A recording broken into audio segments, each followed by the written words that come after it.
special shout out to my fellow talented and gifted girls from the 1980s and 90s. I think it's fairly obvious what's happened to us since our glory days.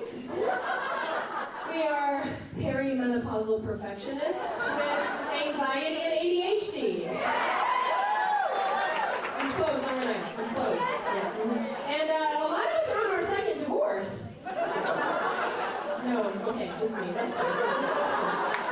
Yeah, so I was diagnosed with ADHD in the last year at age 45. And yes, it is a woo. I was actually really thrilled about it.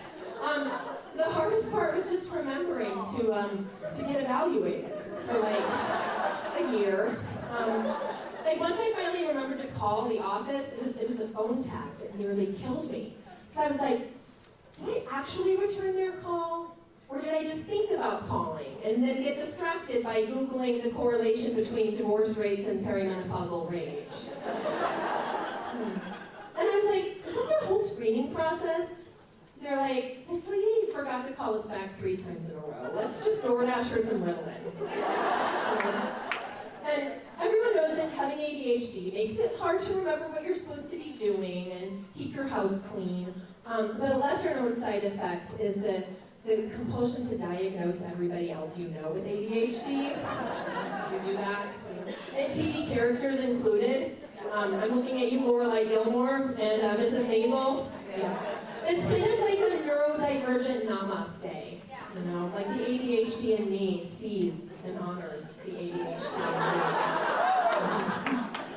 And really, meds or no meds, there's kind of no taking away the procrastination from a middle-aged woman with ADHD. Like I have this fantasy that my car gets stolen, so I don't have to deal with the donation bags in the trunk anymore. I mean, bummer about the insurance hassles, but at least I don't have to deal with driving around for 6 more months with trash bags full of baby stuff I keep forgetting to take to Goodwill. Have fun with that shit, car thief. That'll teach ya. I mean, honestly, if there's one way to reform a car thief, it might be to have him steal my minivan full of donation bags. You know, he'll be like, it's a really dark place. And this girl's into some really kinky shit. Like, all her bras had nipple holes. There's like a swing that hangs in the doorway. Like, this really turned things around for me. Like, I used to find fun shit in cars, like joints and guns and hydro flasks. And I think I hit rock bottom when they handed me a tax donation receipt for a breast pump. What even is that? I'm never stealing another car again. So, my divorce was final in May. Yes, thank you. Celebrate with me. Celebrate with me. Yeah. I think we need to normalize and congratulate our divorced friends, right? Rather than saying, I'm sorry. We need to normalize the celebration. Because divorce makes friendship awkward. Like, your friends get really careful when they're married about how they talk about their marriages around you when you're divorced. You hear a lot of unsolicited, my husband and I are in a really good place right now. Cool, Lindsay, thanks for sharing. Or like after they dish about the Tupperware cabinet throwdown, they'll add on, you know I was kidding, right, when I said I wanted to break his mom's ugly vase over his head? Like, really, like things are really great between us. Then they shoot you this nervous sideways glance. Like, I'm not contagious. I'm not trying to convert you. Calm down, Janet. I'm sure your husband really is proficient in oral. I mean, it's like these women think that I'm running a pyramid scheme and I'm trying to recruit them for my divorce downline. Network marketing, not a pyramid scheme, sorry. Yeah, but perimenopause plus divorce, like, I think there's something there. Like, I think that is legit, right?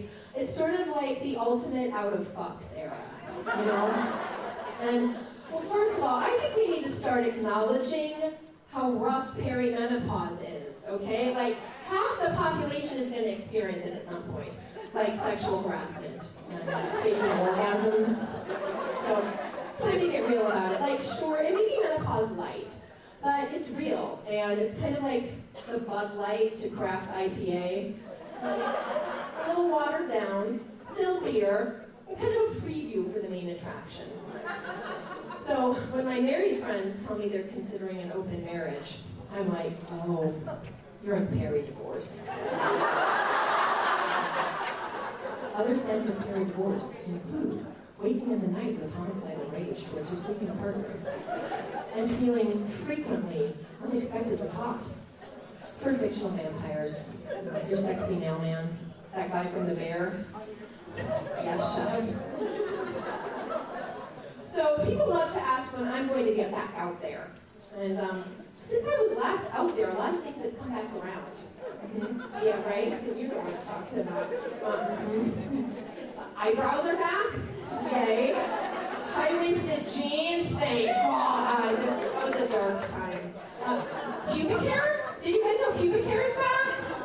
Yeah, round of applause for pubic hair. I know. Thank God. When everyone was rushing to get laser hair removal a decade ago, you remember that? I was like, I might want to hold off. That's a permanent solution to a temporary problem. And you never know when the bush maybe could come back.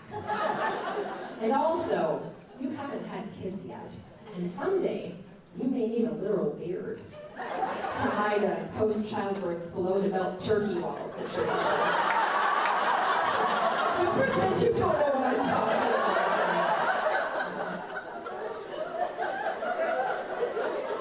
But back to midlife sex. So, middle-aged divorced people are out there screwing like college kids, and yeah, I know, right? Someone's getting some. Now, unfortunately, probably about the same percentage are practicing safe sex. Yikes. And sadly, the risk factors haven't changed, but the name has. Now we say STI instead of STD, like we did back in the 80s and 90s. I think it's because somewhere between handing out participation awards at field day and encouraging children to follow their bliss, we realized an infection's a little gentler on the ego. The disease. Condoms are still the same. Just the sound of tearing the package open is enough to kill the mood. It sounds like someone's hiding under the bed, eating a bag of Doritos. But I guess I'll bust out the banana and practice that sexy condom application they taught us at college. Okay, about that? Do women really have to do everything? Like, I'm sorry, we have to manage the birth control and do it in a sexy way? Fuck that. Unroll that slimy snake yourself, Jack. But I mean, how do you trust anyone out there? Is it like an honor system thing? Do you ask for a note from their doctor? I just got tested, I'm totally clean. Okay, Chad, receipt please. Is there like a notification, like with COVID? You might have come into contact with a super spreader. I wish I could just scan your dick with my iPhone. Can you make this thing any bigger? So I feel like there should be an app to avoid these cringy conversations. The app would have it all. Your most recent STI labs. You could have banged an entire water ski team since your report last Tuesday, but you could also verify birth control. Chad said he had a vasectomy. Did he really? Better check the app. Maybe there's a tab called Fucked Anyone I Know? Where you can cross-check your potential dates with your college roommate, next door neighbor, PTA president. People could leave performance reviews. 2 stars. Quacks like a duck when climax. Insisted on calling me Tawny. I mean, this way you can rule out deal breakers like gonorrhea frequent flyers, teabagging fetishes, passionate backyard chicken owners. No more cringy conversations, just scan my QR code and you can find me on Clapchat. So, a little more bad news for the recently single.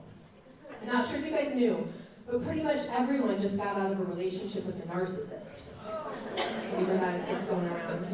Right? And according to Psychology Today, narcissists make up 1% of the population. So the math isn't mathing. It's like, how can all these newly single men surely they don't all have personality disorders. I mean, some people are just garden variety assholes, you know? Also, these alarmists are ruining it for those of us who really did just get out of a relationship with a narcissist. And I mean, honestly, when I think about it, after a very brief stint in the dating world, I think maybe it's possible that all these douchey exes really are narcissists. And maybe women just got sick of their shit all at the same time, right? Kind of like a narcissist zombie apocalypse. It's 2024, time's up for narcissists. Maybe we can like make t-shirts, you know? Narcissists make my soul dick go soft. I also hear a lot of these men complain that their ex let herself go. Have you heard that one? No. Also, I find that highly unlikely, given the very aggressive beauty industry we're marinating in these days. I mean, I blame Kohl's for that, personally. Stick with me. For letting Sephora infiltrate their mom jean mecca.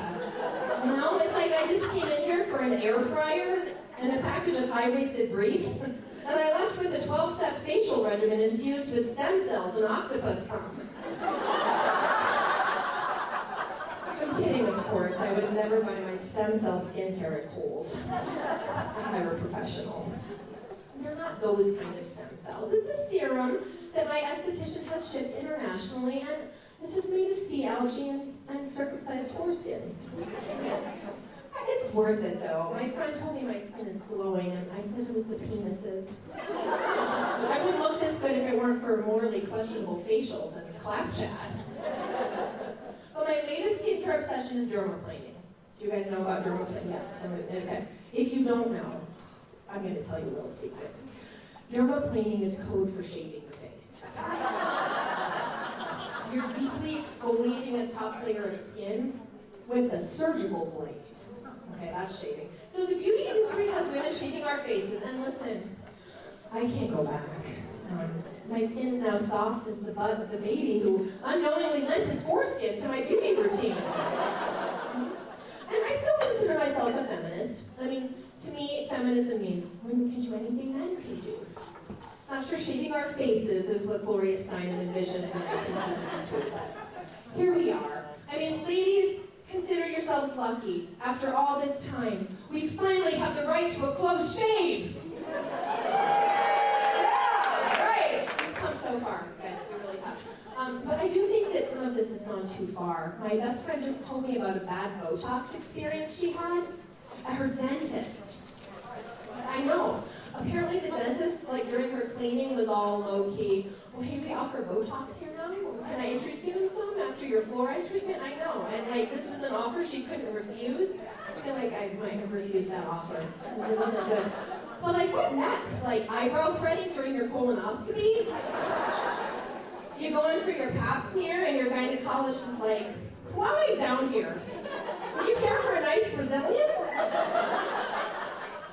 I mean, come to think of it, I am a busy, single ADHD mom. I mean, maybe multitasking my self-care is the way to go. You know, like, why not go get a pedicure and have therapy? I mean, those nail ladies are brutal. They wrote the book on tough love. They have no problem expressing disgust over your trashed cuticles. You think they're going to ignore your habit of dismissing red flags? I don't think so. They're going to be like, listen, Steph, how many times do I have to tell you? No more cheap polish, no more men who live with their moms. That's a total lie. I would never replace my therapist. She's a goddess, and I am obviously her favorite patient. And you can clap if you're your therapist's favorite. Absolutely you are.